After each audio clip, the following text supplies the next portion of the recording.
Hi, I chose to do chapter 17, Learning from Conversations About Change, and I'm just going to share some of the things I thought were like the key points of the chapter.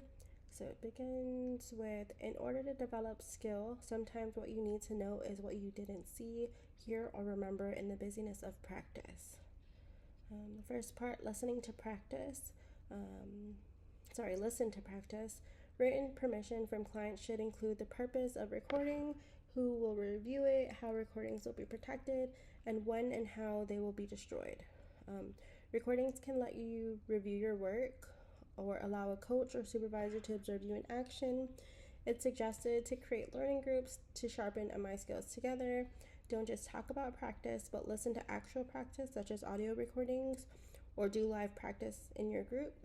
You can use role play or real play. Real plays are like real life topics or like real situations and not like made up scenarios. Be generous with positive feedback. Focus on what the interview did well. Then we move on to rating scales. Trained observers assign numbers to a particular sample of practice. The observation can be done live in real time or later by reviewing a recording or a transcript.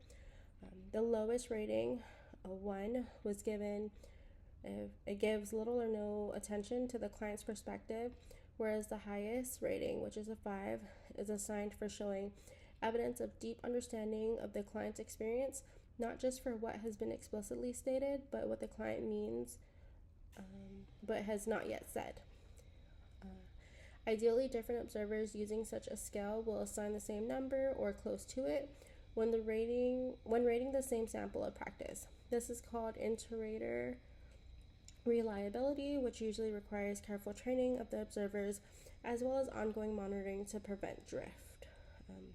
A variety of scales have been developed for rating the quality of MI practice. I'm just going to list some for the purpose of this video, which is Motivational Interviewing Skills Code, Motivational Interviewing Treatment Integrity, Motivational Interviewing Process Code, and Motivational Interviewing Supervision and Training Scale. Moving on to behavioral counts. It is difficult to rate the quality of your own practice accurately when you're using such rating scales. Self-ratings often overestimate what an objective observer would say. In order to perform accurate counts, you need to have a clear definition of each count. So for questions, the response includes all questions of any kind: open, closed, evocative, fact-finding, etc. If the interviewer asks several questions in a row before the person answers, count it as only one question. Simple reflections add little or no meaning or emphasis to what a person has said. Complex reflections add substantial meaning or emphasis to what the person has said. Affirming statements accentuate something positive about the person. Giving information is counted when the interviewer gives information, educates, provides feedback, or expresses a professional opinion without persuading, advising, or warning. Seeking collaboration, the interviewer attempts to share power, seeks consensus, or acknowledge the person's own expertise.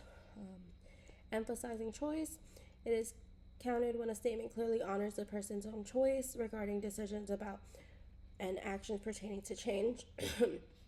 Persuasion responses attempt to change a person's opinion, attitudes, or behaviors using methods such as logic, compelling arguments, or self-disclosure or facts. Persuading with permission is counted when the persuasion is uses one of the following: asks directly for interviewer's opinion on what to do or how to proceed. The interviewer asks the client directly for permission to provide advice or make suggestions or opinions. The interviewer emphasizes the person's autonomy.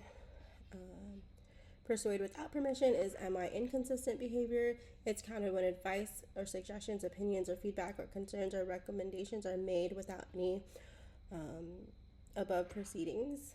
And confront is also an MI inconsistent behavior, and they're counted when the interviewer confronts the person by directly and unambiguously disagreeing, arguing, correcting, shaming, blaming, criticizing, labeling, warning, or moralizing, ridiculing, or questioning the client's honesty. The quality of MI practice. There is no quality control in MI practice. Without direct observation of practice, it's difficult to know the quality of such services. And in choosing counselors or other professional hoppers, the public relies on what the practitioner says they're doing. Having reliable measures of practice also makes it possible to study how counseling skills are developed and how those skills influence the client outcomes. That's chapter 17 in a nutshell. Thank you.